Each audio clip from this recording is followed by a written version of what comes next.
Hello and welcome to heliosblog. My name is Helios, here for another reaction video. Today, Matthew Hussey on what women can do to avoid a situationship. Let's get into it. The reason she's alone is because she's difficult. Women are not accepting the bare minimum. Women fuck men they respect. All the women who say things like, I'm strong, independent, I don't need no man, like, y'all impress me. Women just gaslight each other and say what they want to hear.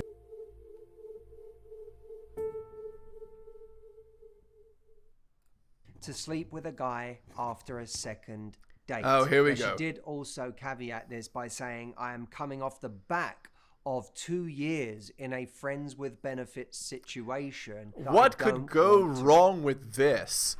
Again, this is like 2023 type stuff, right? Where these girls have 2 years, 3 years, 4 years, friends with benefits situations.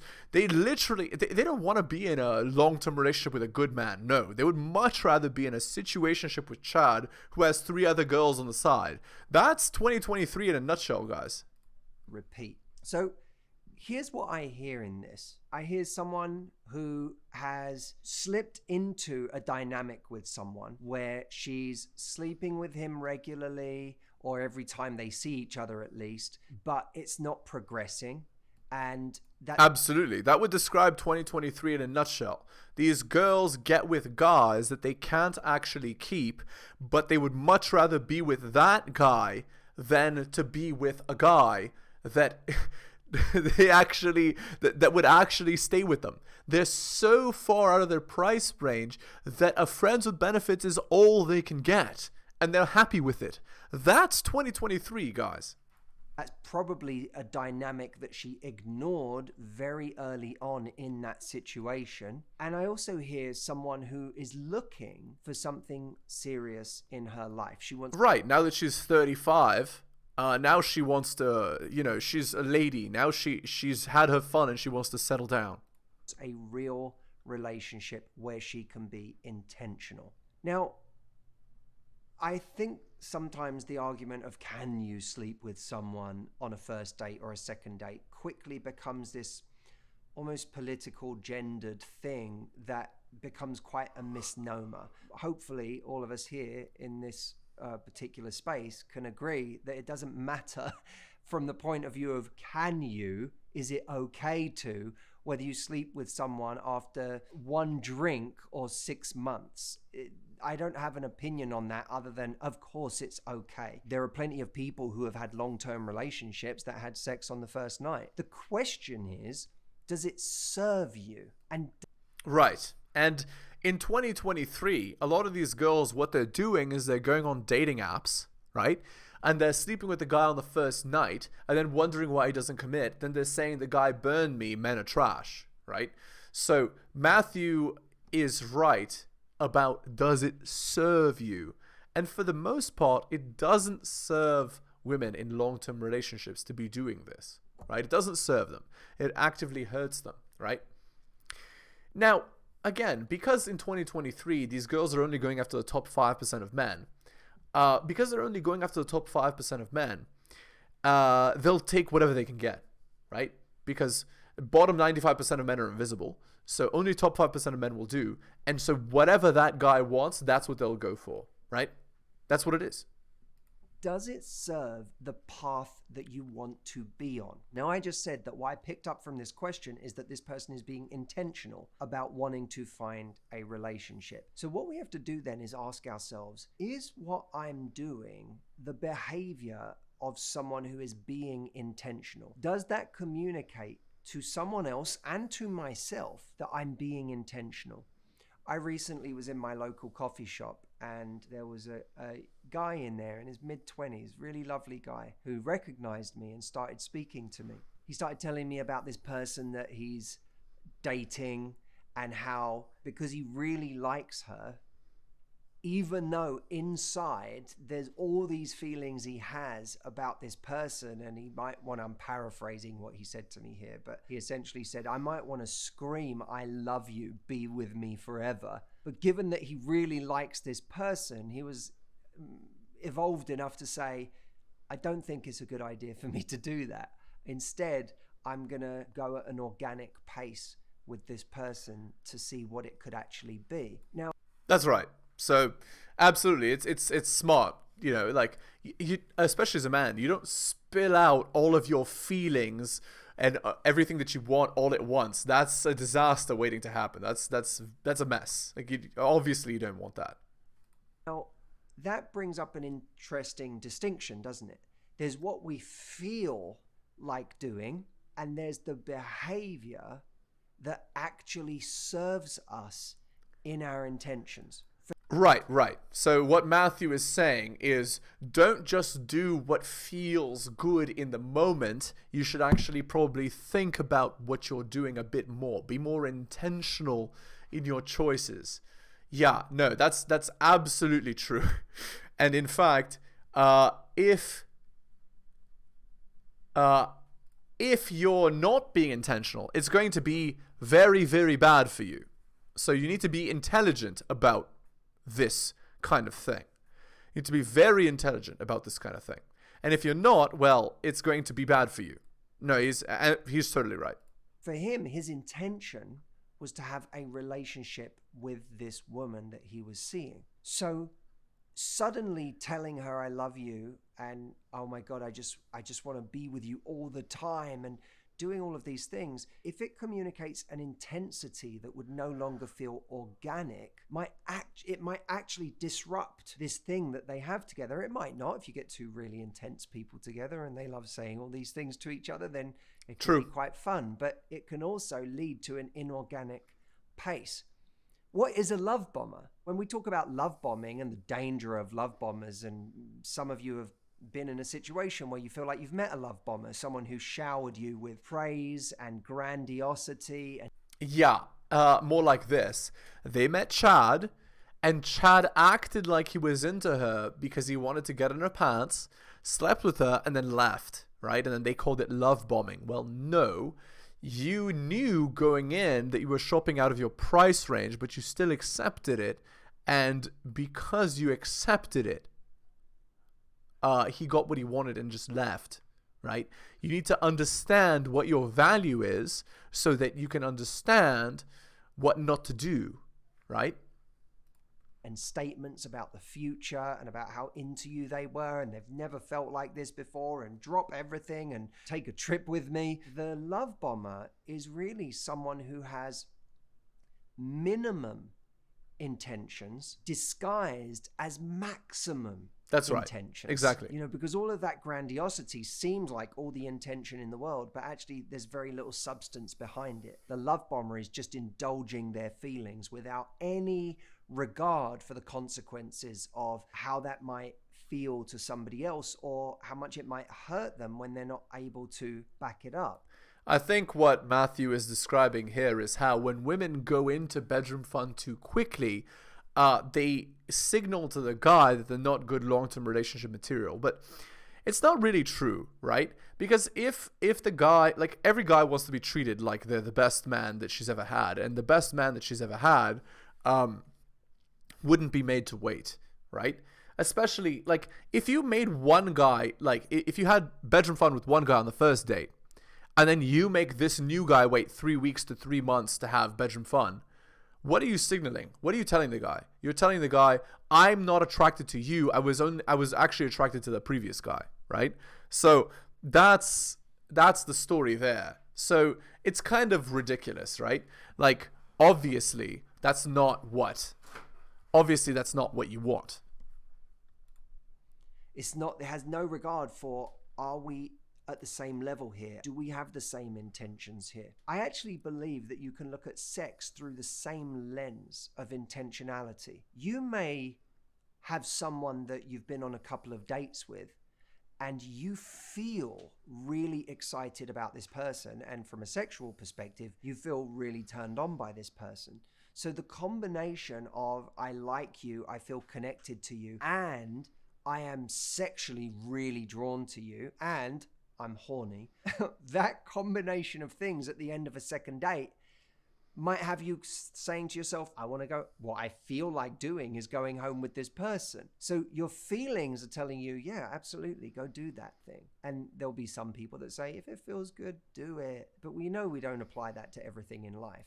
Yeah, you don't just do whatever feels good. First of all, it's a hedonistic mentality. But second of all, some things are destructive. And for girls to be sleeping around with a million chads, that's destructive. You can't be doing that. If you're doing that constantly, you're going to destroy yourself. So you can't be doing that. That is destructive to the max. And you need to be intelligent. Pardon me. In your choices. So there you go. It would be really bad if we said, if it feels good to punch that person who's just wound you up in the coffee shop, do it. We don't say that about that thing. So we should be careful of just applying that to romance. If it feels good, people do that with romance, don't they? If it feels good, just do it. Just enjoy yourself. But we have to ask ourselves, what serves the path I want to be on? Absolutely. If the girl wants to be in a marriage with children and a long-term relationship at 18 years old, she should be thinking like this, right? Of, should I really sleep with this Chad? First of all, I know he's Chad, so I know he's not going to commit. And second of all, like, is sleeping with Chad going to help me to get married in the future? And both are, they don't serve that purpose, right? If you sleep with Chad and then you sleep with another Chad, already you've taken yourself out of the running for a good marriage in the future. You need to be very intelligent about your choices. As a woman. As a man, well, it's different, right? But again, 95% of men are invisible. So you're better off spending time becoming one of the top 5%, right? Okay, let's read an article on the by Rollo Tomasi. It's actually this is actually a chapter from his book, The Rational Male. It's called Kill the Beta. Rational Male blog reader Paul set up my guidance for probably the single most asked for advice I receive. I've read through your blog entirely, and my biggest issue is, how do I kill the beta? Every girl I sleep with or even fool around with, I end up developing feelings for. Even if it was a one-night stand or the girl is cheating on her boyfriend with me, it's like I have no self-control, like I'm a girl that agonizes over every guy she sleeps with. I wish I honestly had a definitive answer for Paul. If I could construct some step-by-step program, a universal template that men could all follow in order to kill their inner beta, I'd be rich beyond my wildest dreams. Just as I said about the Alpha Buddha, if I could find a way to bottle the essence of Alpha, I'd be set for life. The real truth is that there is no simple answer to this, because each man's conditions are unique to him. To be sure, there are common roots to their problems and common mindsets that form as a result of attempting to formulate working bedroom fun strategies within the feminine matrix. But undoing these mental schemas and reforming a better functional bedroom fun strategy is unique to the individual. I feel that this is the major reason game is not taken as seriously as it should be. It's a lot of work doing your own self-analysis and then creating a strategy to remake yourself. One of the reasons PUA gurus and game demigods of the last decade seem so cheap, like snake oil salesmen, is because they fail to take into account the degree of personalization necessary to truly kill the inner beta that guys eventually have to confront. That's an element of internalized game that the guys doing pickup seminars would rather not address, because your degree of success, in truth, how you even measure success, is entirely dependent upon you. Hooking up with girls you never had access to before may sell pickup DVDs, but changing the inner workings of your personality is a much tougher order. If you ever look through the self-help psychology section of a bookstore and wonder why there are so many books published on that topic, it's exactly due to this dynamic. Effecting a fundamental change in one's life requires an effort that few people have the patience and perseverance for. So with all this in mind, let me say right now, I don't have a map for you. Anyone telling you they do is attempting to sell you something. However, I'll attempt to point you in the right direction. I can't say what will work, only that you can find that out on your own, but try to bear in mind that changing yourself is a process that takes time. Even for the guys who have an easier go of transitioning to an internal game state personality, it's still an ongoing process. I like to think of myself as at least a lesser alpha. That doesn't mean I don't trip up at times. This is what I mean by the process. You're not going to be bulletproof and pass every crap test ever thrown at you, but be encouraged in knowing that because of your new awareness, you'll learn from what you do wrong and adjust for the next time. There is no grand arrival moment when you know that you've got it all down. You're an alpha, or if you don't like that term, there really is no definitive point at which you fully internalize game. You don't get some certification of game completion. You can, however, definitively change your thinking. It's always ongoing. Knowing is half the battle. If there is truly a first step in internalizing, then it has to come from educating yourself. This is actually one of the most difficult tasks. If you're a reader of my blog, or at least peripherally aware of game as a concept, this is going to seem pretty obvious. But remember, there's still an entire world of men who are still plugged in, still locked in a way of thinking that's been prescribed for them by feminization since before they were born. Only a fraction of them will even be amenable to considering game and positive masculinity, and fewer still will see its value. From our perspective, it seems like a matter of course. We read the books, blogs, familiarize ourselves with the concepts and terms, we pick what might work, experiment with ideas, evaluate the validity of them, and adopt them or toss them. However, what's apparent to the unplugged seems like blasphemy to the plugged in. Your education doesn't stop once you've unplugged. In fact, I'd argue that it's even more vital in internalizing a new mindset, since you're now putting things into practice. One thing I remind guys who spit the RP back up is that there is no going back. A lot of frustrated guys who discover game and fail to apply it because they lack the social skills, or they convince themselves that POA artistry was their magic formula to sleep with the girl of their dreams, they tend to want to regress back into the comfortable shell of their former ignorance of intergender social dynamics. Only they find there is no return. They see the truth in what they'd been blind to no matter where they turn. The social interactions, the feminization, the raw deal they've been conditioned to accept as normal, all of that subtly reminds them of the truth they're avoiding, and they hate it. They become hostile to it. I add this because it's a very real danger for guys transitioning into internalizing positive masculinity. In the same respect, you now have become more sensitive to game truths and the unplugged reality you now find yourself in. There's a point of departure from what you thought was normal to seeing the signs around you. An easy illustration is really contemplating any gender-related issue in popular media. You'll hear a song, watch a sitcom, overhear a conversation in the lunchroom, and begin to realize how surrounded you are by basic presumptions of a culture remade by feminine primacy. Understanding what your position in all of this is crucial to internalizing a new mindset or backsliding into your old frame of thinking. Practicing the change. It should be self-evident that applying what you've come to see as a new truth for yourself is vital. You need to get off the internet and field test the theories you learn here and elsewhere. Whether that means going to approach women at the clubs, or adopting a new attitude with your wife, or even the women you deal with at work, it's really up to you. The hardest part of practicing change is the initial shock of having the people who know you question the validity of the new you. If you were to move to a new city, completely change your social circle, and play the role of an asshole alpha, no one is the wiser. However, make a radical shift in your personality with those who've known you for years, and you'll be a poser who's trying to be something he's not. Human beings need predictability. It gives them a sense of control over others. When you alter yourself or have your personality altered by an outside force, this is a threat to that predictability. So the logical counter is for others to attempt to put us back into our places. Shaming comes as a natural tactic for women, but the push is always to get you back into their frame. That's essentially the new threat others interpret. The new you is a frame grab. Do it all at once, and people will accuse your personality of being a disingenuous reaction to having been burned. Do it subtly and persistently over time, and people will be more willing to accept the change as genuine. Always insist on change, but never too quickly. This is important to remember because your friends will be your biggest source of doubt in your transformation. They might mean well, but understand that intent comes from a desire to see normalcy, not your best interest. The first time an old girlfriend you had a thing for calls the new you an asshole, it's kind of a shock to the system. There's always this stab at the old you who wants to set things right, but you have to resist this impulse to take offense. It's really hard to say, yeah, I am an A-word, as a point of pride, when your whole life's prior learning taught you not to offend others, and particularly not girls you ever wanted to sleep with. It's counterintuitive to the beta in you. As sadistic as it sounds, you'll be more consistently rewarded for your capacity to indirectly offend the women you want to get with, but the internal conflict this creates between the beta you and the burgeoning alpha you is the hardest part to reconcile. This is where most guys fail in transitioning. This is primarily due to an unpracticed ability to keep their emotions in check. Aesthetics versus social robots. This will sound counter to anything your feminine conditioning has ever taught you, but men are the true romantics, and women are simply the vehicles for that rarely appreciated romanticism. One of the biggest gripes the post-bedroom fun revolution feminization had with men was some prepackaged notion that men weren't in touch with their feminine sides. We were out of touch with our feelings. God curse Carl Jung's rotten corpse to hell for ever convincing popular culture that each gender had equal but unexpressed measures of feminine and masculine energies. Western culture has been so saturated with Jungian theory that we don't recognize it as such. It's become normalized to believe in an idealized goal state as a genderless, androgynous society.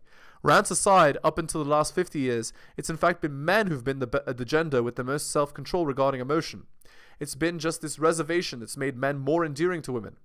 Either as enigmatic poets and artists for women to figure out, or as natural stoics whose every measured expression of emotion is an event unto itself. It's been men's classic reservation of emotional inaccessibility that's made women more interested in men. In contemporary society, men are encouraged to express themselves as a primary way of accessing a woman's intimacy, essentially killing any sense of mystery to unravel with full disclosure. Brain function, gender differences aside, it would be my guess that men socially evolved a more reserved expression of emotion, not due to some juvenile insecurity, but rather because it so consistently worked in generating interest in women. Not so in this age. At every instance, boys and men are conditioned to think that emotional expression is a means to solving problems. Boys Don't Cry was instituted with a purpose. Unguarded, easily expressed emotion is an evolved feminine trait. It's not that men should become social robots, deadened to all but the most intense emotion. It's just become normalized to cheapen that expression by overuse.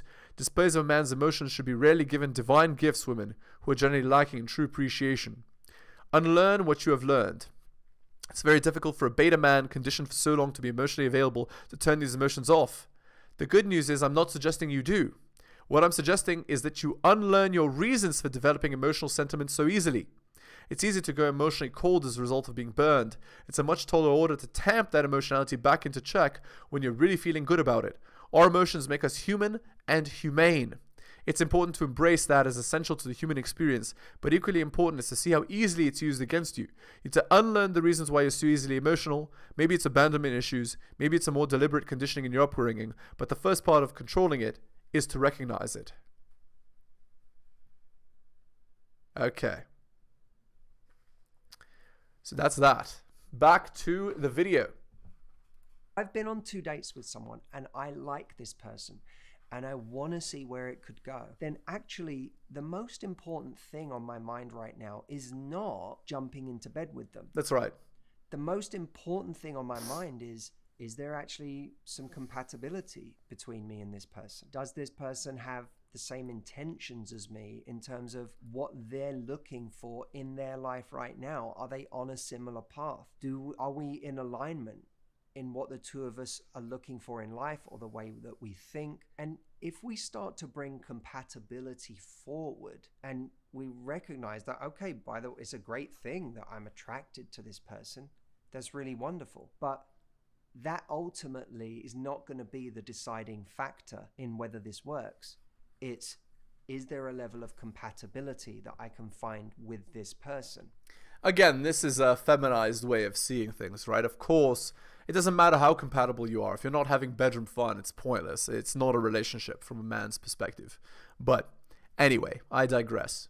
And if I show that person that I like, that what's more important to me than rushing to go home with them is to get to know each other on a compatibility level and to assess whether we're on the same page about what we're looking for, then I'm communicating my intentionality. I'm actually making that clear to someone. And if I'm making clear my intentionality, then there's a much higher chance that that person will take me seriously. Yeah, again, girls tend to do this at 35, but I'll bet that if girls did this at 18 years old when their end count was 0, guys would take them much more seriously. All right, on to the Reddit post. This was posted 20 hours ago on relationship advice. My girlfriend, who's 22, won't have bedroom fun with me, and he's 25. We're only 6 months into the relationship, and this makes me feel so unwanted. I think we've both been happy all this time, and the bedroom fun has always been good. So don't know what's going on. Every time I try to start a bedroom fun interaction, she just stops me. I've communicated to her how that makes me feel, and it's clear the way she reacts that she cares about it, but things never go beyond foreplay. Sometimes she's also horny and plays with me a bit, but once again, it doesn't go beyond that. By now, it's been almost 40 days without having bedroom fun. I consider that perhaps the moments in which I've tried have not been the most opportune, and yes, we're both pretty busy, but it's been so much time and so many rejections. I don't think she's cheated on me. I don't consider her to be that kind of person, so I really don't know what's going on, and any advice would help me a lot. As I mentioned, I've talked to this with her on multiple occasions, but it does nothing. So guys, this relationship is over. If she's not having bedroom fun with you, she doesn't respect you. She doesn't respect you. There is no relationship. Top comment, 657 upvotes. It's quite simple. We can guess all day, but ultimately you want to ask her why she doesn't want to have bedroom fun. Make sure she knows that whatever the reason, you're there for her, you're supportive, you just want to understand better so you can figure this out together. Maybe she has a condition that's making it painful. Maybe she's stressed. Maybe her bedroom fun drive is lower than yours. Maybe etc. So look at this. This is wrong advice, by the way. Look, see? Make sure that she knows whatever the reason, you're there for her, you're supportive, you just want to understand her better. No. You're not interested in having bedroom fun. I'm not interested in having a relationship. 110 upvotes. Oh, no. 6 months is still a decent relationship. Be very direct and ask her why things have stopped in the bedroom. You aren't long-term committed. You decide if you want to stay and deal with whatever she says. You don't need to be the one to fix her. It's okay to put yourself first and move on if you're unhappy. Exactly. 115 upvotes. Dude, talk to her about what she's feeling. It's not hard. Heck, for example, I haven't wanted bedroom fun in 2 months now in a 2-year relationship in which I'm engaged. My partner could go multiple times a day if I wanted. The catch? Something bad happened to me recently and I haven't wanted intimacy again because of it. She didn't understand at first and asked questions. Okay. 99 upvotes. In every one of the replies I've seen from you, you say that you mentioned how not having bedroom fun makes you feel like when you try to talk about it. This most likely leads to your GF to try and reassure you to make you feel better. If she has an issue that makes her not want to have bedroom fun, you're not going to find out if she's busy reassuring you and worried about how her actions are making you feel. Next time you ask her, don't mention how you feel. Yes, your feelings are important, but you said it yourself. You told her several times about it, she already knows it. Focus on finding out what's bothering her. Ask her things like, I feel like you might not want bedroom fun as much anymore. I just want to make sure you're okay. Is something bothering you? Focus on finding out what's bothering her. Right, so it's not about you, it's about her. Even after that, if you don't get a clear answer and there's no improvement, it might be time to reconsider compatibility. Yeah, again, it's just mostly girls talking about how you should talk about your feelings. Or talk about her feelings and not your feelings. Yeah. Okay. We're going to end the video there. Again, if you're new to the channel, liking the content, hit that sub, hit all for notifications. Go buy my books at bit.ly/heliosbooks. Go to my Patreon and subscribe, patreon.com/theheliosblog. Drop me a donation like Hunter M, Adrian R, or Tom M. Shout outs to them. Take care of yourselves, guys. Thank you for listening to my video till the end. I really do appreciate it. And I'll see you guys next time.